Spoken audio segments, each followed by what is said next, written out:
মঙ্গলবার থেকে দ্বিতীয় সাবমেরিন কেবলে যুক্ত হচ্ছে বাংলাদেশ, যার মাধ্যমে প্রাথমিকভাবে প্রতি সেকেন্ডে 200 গিগাবাইট গতির ইন্টারনেট পাওয়া যাবে। তবে এখান থেকে সুবিধা পেতে আরও সময় লাগবে, কারণ কুয়াকাটা ল্যান্ডিং স্টেশন থেকে ঢাকা পর্যন্ত সংযোগ লাইন এখনও তৈরি হয়নি। বিস্তারিত ফয়সাল শোভনের রিপোর্টে।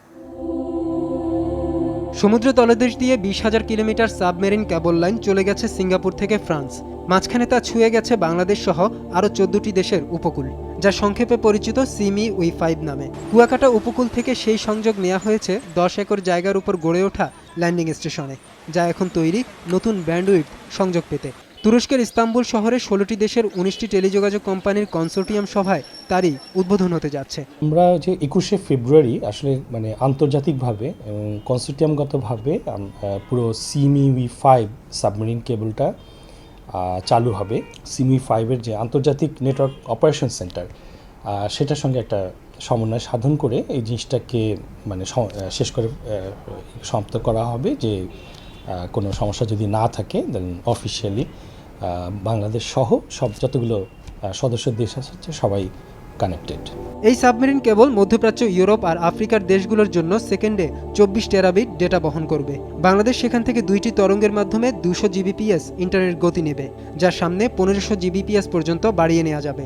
এই ব্যান্ডউইডথ কুয়াকাটা থেকে ঢাকায় পৌঁছে দেওয়ার জন্য সংযোগ লাইন স্থাপন করছে বিটিসিএল, কিন্তু তারা এখনও সেই কাজ শেষ করতে পারেনি। বিএসসিসিএল এর অধীনে যে কাজটুকু সেটা ছিল হচ্ছে যে সাবমেরিন কেবল অংশ, বা যেটাকে আমরা বলি ওয়েট সেগমেন্ট, এইটার সংযুক্তি নিশ্চিত করা, এবং সেটা মোটামুটি হয়ে গেছে বলা যায়। ঢাকায় আমাদের যে হাব, সেখান থেকেই অন্যান্য সার্ভিস প্রোভাইডাররা কানেক্টিভিটি নেয় এবং এরপরে লাস্ট মাইল সলিউশন দিবে গ্রাহকদেরকে। তো এর জন্য কুয়াকাটা টু ঢাকা একটা লিঙ্ক বিল্ড আপ করতে হবে, এবং সেটার কাজ আসলে অনেক আগে শুরু হয়েছে, এটা প্রায় শেষের দিকে। বাংলাদেশ এখন সিমি-4 নামের সাবমেরিন কেবল দিয়ে বিশ্বের সাথে যুক্ত, যার গতি 200 জিবিপিএস পর্যন্ত। তার মধ্যে ব্যবহার হয় 100 জিবিপিএস-এর কিছু বেশি। এছাড়া ভারতের আইটিসি থেকে বেসরকারিভাবে আমদানি করা হয় আরও 300 জিবিপিএস, আর এখন তাদের সাথে যুক্ত হচ্ছে সিমি-5। সাবমেরিন কেবলের যেহেতু আমাদের একটা ব্যাকআপ চলে আসছে, সেই ক্ষেত্রে আমরা এক ধাপ এগিয়ে যাচ্ছি। দ্বিতীয়ত চলে গিয়ে প্রত্যেকটা কেবলের আমরা জানি যে একটা নির্দিষ্ট লাইফ টাইম থাকে, এবং সিমি-4-এরও একটা যথেষ্ট লাইফ টাইম হয়ে গেছে। অলমোস্ট 11 বছর 10 বছরের মতন লে করা হয়েছে।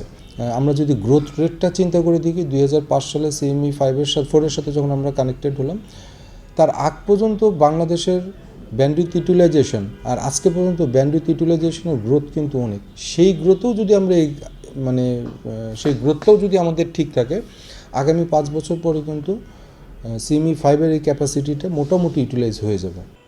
আগামী মার্চ নাগাদ আনুষ্ঠানিকভাবে দ্বিতীয় সাবমেরিন কেবলের কার্যক্রম উদ্বোধন করতে চায় বাংলাদেশ সাবমেরিন কেবল কোম্পানি। তবে এটি নির্ভর করবে বিটিসিএল কত দ্রুত সংযোগ লাইন তৈরি করতে পারে তার উপর।